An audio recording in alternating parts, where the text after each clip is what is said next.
Hey everyone, another episode of Studio Toolbox coming at you from a focus room in Microsoft campus. Ooh, behind the scenes. So I'm your host. I'm your host, Leslie Richardson. And today I am joined by Tevin from the Visual Studio Extensibility team because we are continuing our mini series all about extending Visual Studio using the brand new Visual Studio.extensibility model.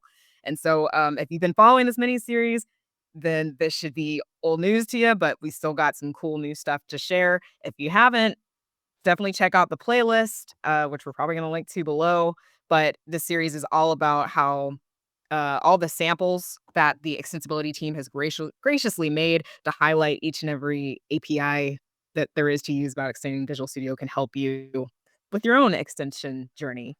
So we talked about tool windows, commands, among the editor and all these other aspects that are pretty common to expand. And this time we're transitioning into the project realm. So Tevin, we're talking about project queries in this one, right?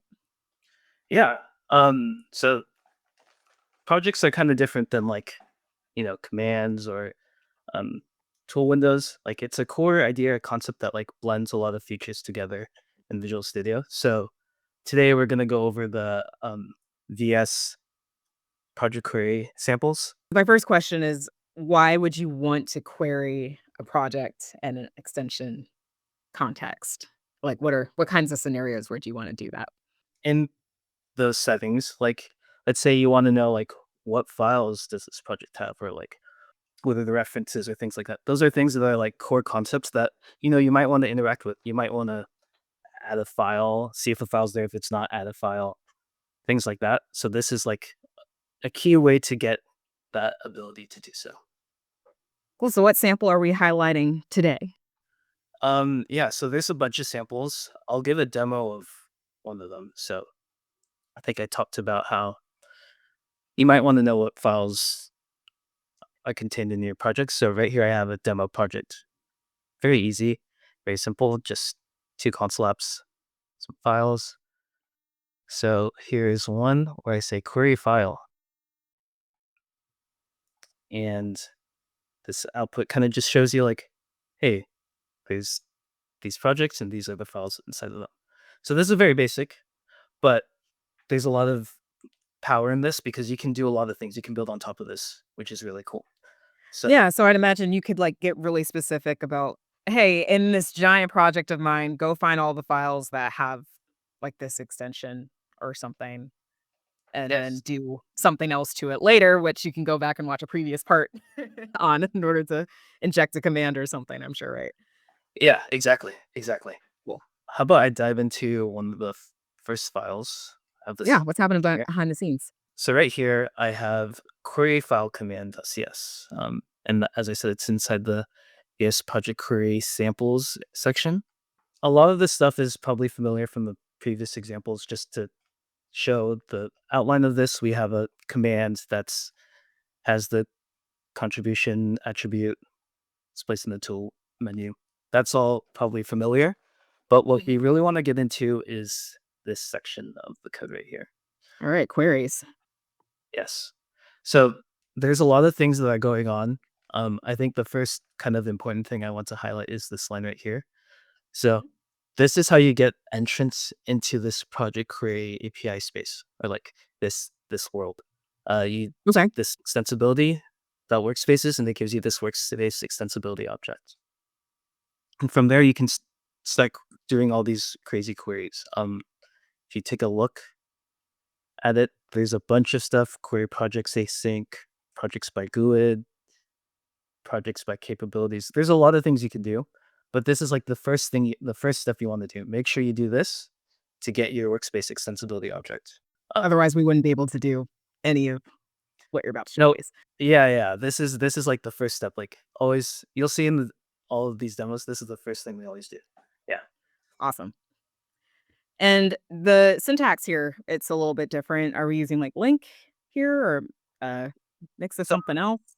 yeah, this looks like Link. This is actually the query API. So it's built like very similar to Link. It should look similar, but it kind of has some different functions. This is very specific to projects and solutions. Like I'll just kind of step through this first one, and then as we go on, the examples might get a bit more complex, but all should follow this similar pattern. So here we have QueryProjectAsync, as it says, performs the asynchronous query on project items. And that's kind of like how you step into, okay, I want to ask questions about the project. And then from there, we're creating a lambda or a function. We're saying, so a given project, and then we include this with clause. This with clause is important because this is how we tell the query API like what to include. Do we want the name? Do we want the path? What things do we care about the project, and make sure to include that when we run this query. And as you can see, we kind of chain these together. So we say project with project name, path, file, and then here you'll notice we actually don't close this off because we have a nested query where we say files with, and then we do something with the files.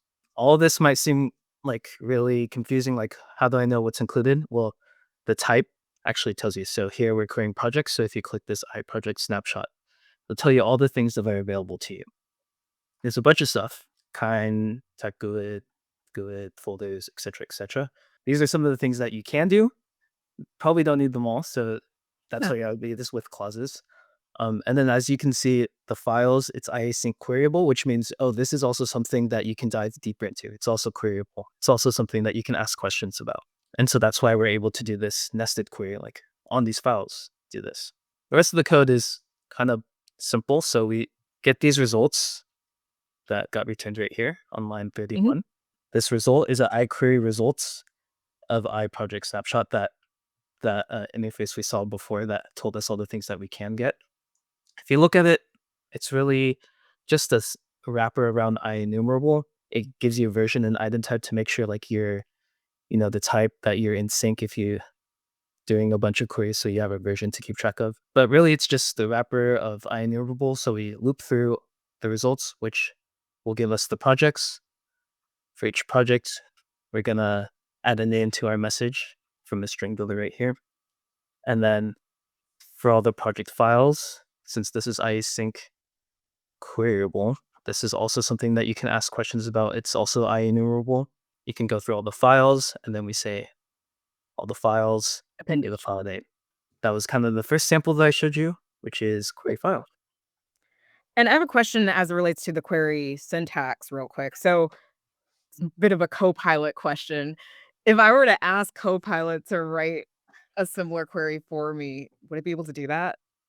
So that I don't Uh, need to think about, like, how to properly write out the syntax? That'd be cool. yeah, I haven't actually tried that, but that's a good question. We do have like a lot of docs on this. I can pull this up, hopefully. So yeah, we have a lot of docs on this. We have a lot of docs talking about all the different clauses and whatnot. So I think the resources are out there. I haven't asked Copilot, but I think that's a good thing to try. I'll try that after to see if it can write a query for us. Let's move on to the next item I wanted to show off, which is output groups by project. Make sure I have the right one. This is, code looks almost like, first look, it looks almost identical. Decent structure, yeah. Yeah, same structure, like a lot of the same things going on, but the query here, basically, this is different. So, like I talked about before, we always make sure to grab this workspace extensibility object to make sure that's our entry point. And then from there, query project. But this time, our questions are no longer about the files that live in the project. This one is more like, I want to know about the output groups. So from here, similarly, we say, okay, projects, make sure you include the name, Mhm.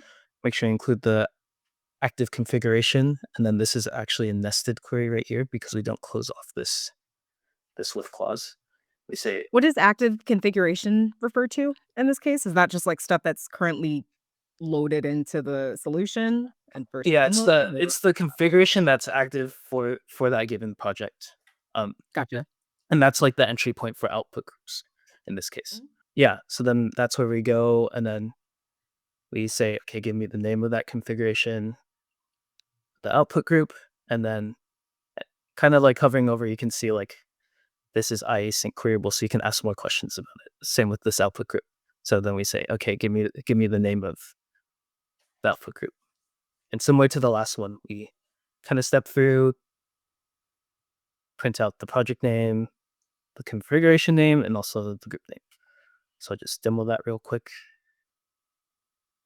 Query by project. A lot of information here. Like, yeah, that's kind of like the structure that we like, where you can ask more questions, dive deeper if you want to. Like we went from projects to configuration to output groups. Awesome. So yeah, you can get really fine grained with this from Yeah, the exactly. looks of it. If you need specific projects that are doing specific behaviors or have very specific output groups and stuff like that, that's good to know. Yeah, so I think that's a good segue into our next sample. This one is like pretty close. I don't know if you can spot a little difference here. Yeah, there's the output groups by Name. name in there. Yeah. Yep. Yeah. So this is like something I want to call out, which is really important. As you saw in the last example, we went from the project to the configuration, and then there's like 20 something. I don't recall exactly, but there's a lot of output groups names that Yeah. we printed out. Maybe you want to narrow it down. Yeah, so like, yeah, this is really good for performance. It's usually not the case that you want everything. Normally, like Probably not. you know what kind of things you're looking for. So when you filter these things down, your code will be much quicker, and that's something I want to Mm. encourage.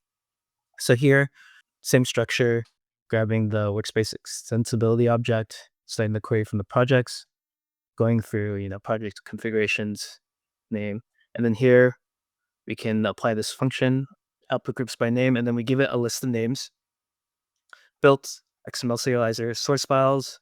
Then this last one, random name shouldn't be picked up. This is just to show you an example.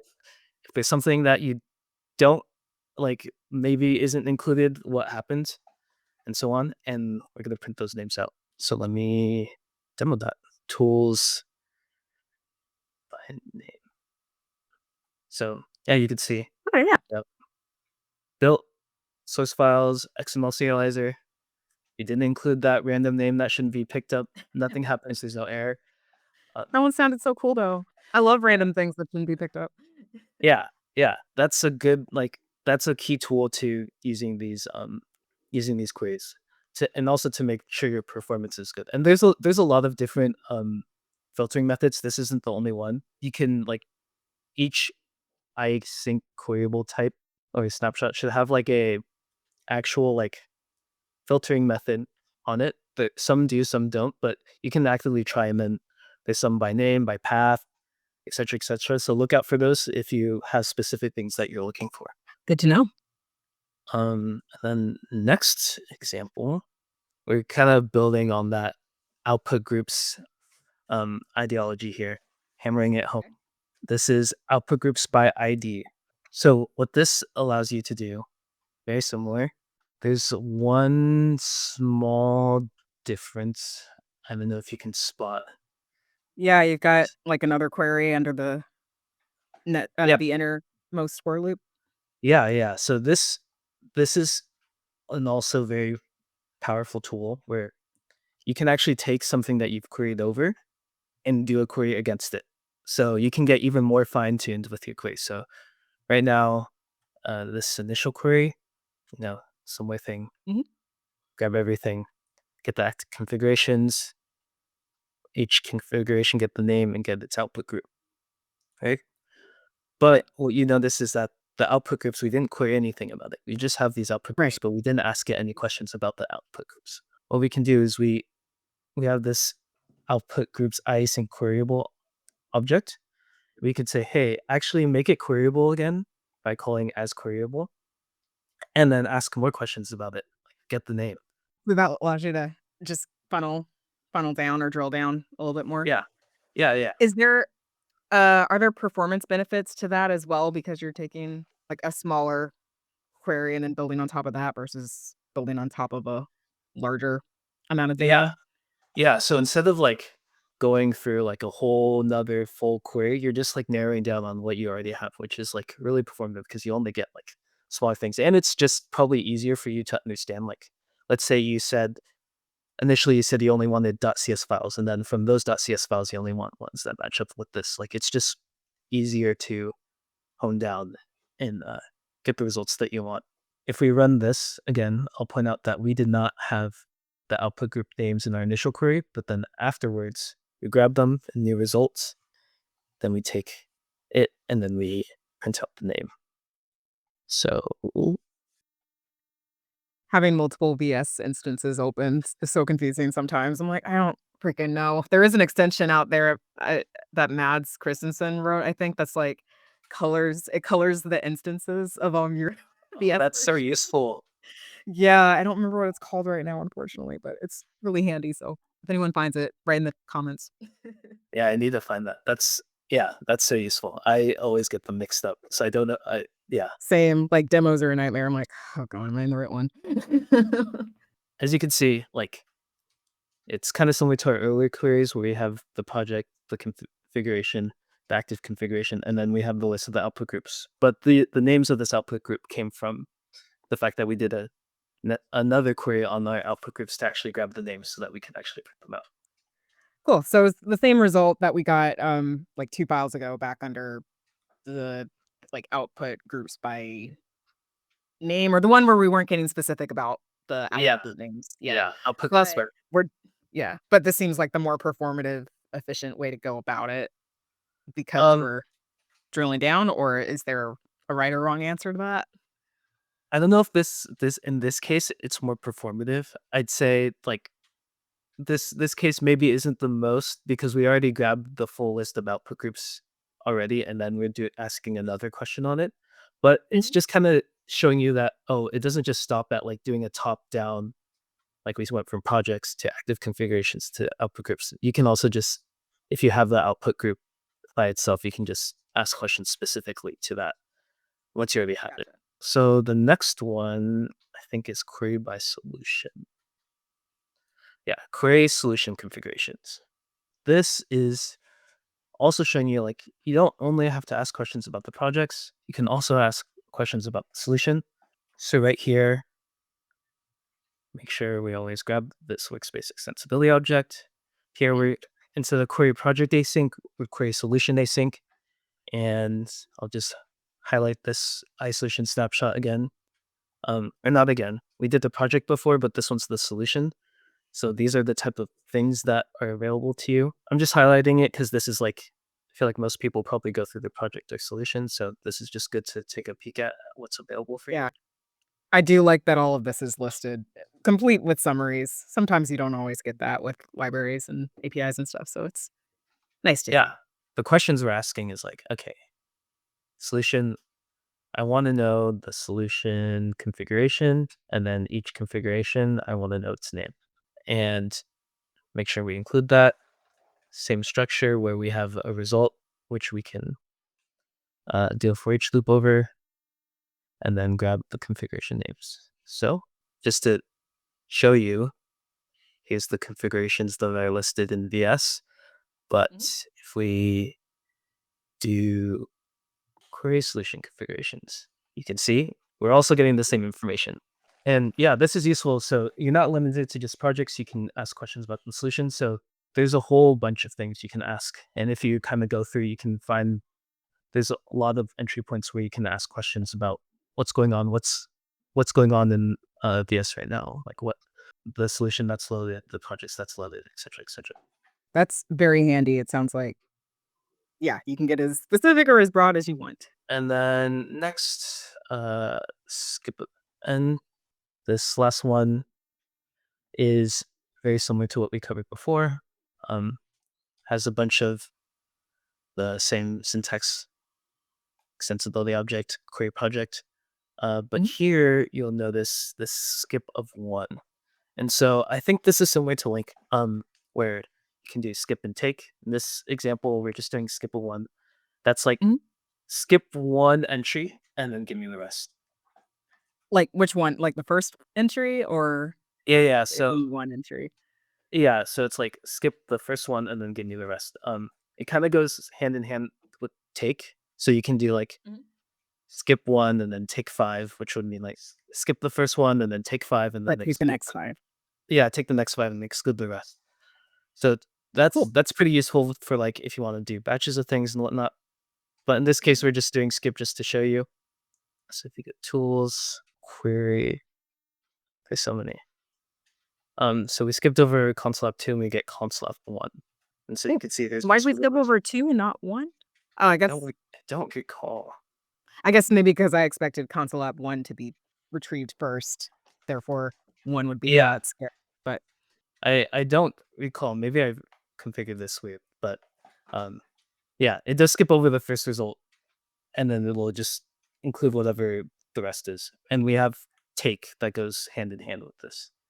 mhm, cool. So yeah, this is really similar to a lot of common like LINQ or even like SQL kind of syntax or Custo even a little dash Custo in there. So it's nice that it just doesn't feel like you have to learn a whole new query language or anything like that to do what you want to accomplish with your solutions and projects and files. Oh my. Right. So Yeah. Yeah. And I think that's all the samples that we have for today. yeah, I know we went through a lot of different scenarios, but ultimately this feels again very straightforward. A lot of it is consistent with behavior that users probably already do when they're querying for things. So yeah, I'm excited to see I'm excited to see how everyone else is taking these APIs and applying them to their own extensions and making them crazy complex. Like, I'm sure people have some really big queries out there. Yeah. Yeah. There's Cool. this is just like the first step. There's some more things like modifying and tracking things that come on later that might be a future episodes, but this is just the initial basics of like how to ask questions about the projects or solution. Well, that actually is our topic for the next episode. We're talking about modifying projects and stuff, so we're building off of this. So stay tuned for that episode. But until then, all of these samples that we explored today are located in the links below. And if you need a refresher or you haven't seen the other episodes, what are you doing? Go check out the rest of the playlist. It's really great and it's cool. And give the extensibility team some love. And other than that, anything else, Tevin? Oh, that's all. Thank you so much. Thank you, Tevin. And thank you, viewers, for watching and happy coding.